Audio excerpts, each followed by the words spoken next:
You ask Tiger to solve. This deals with linear equations with one unknown. The final result is x equals 5. Let's solve it step by step. Simplify the expression.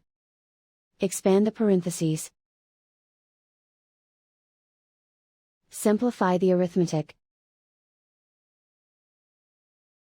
Group like terms.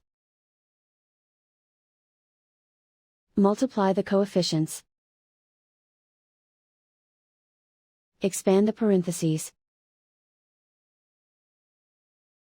Group like terms. Simplify the arithmetic. Group all constants on the right side of the equation. Add 18 to both sides. Simplify the arithmetic.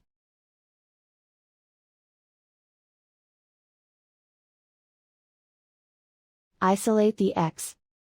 Divide both sides by 8. Simplify the fraction.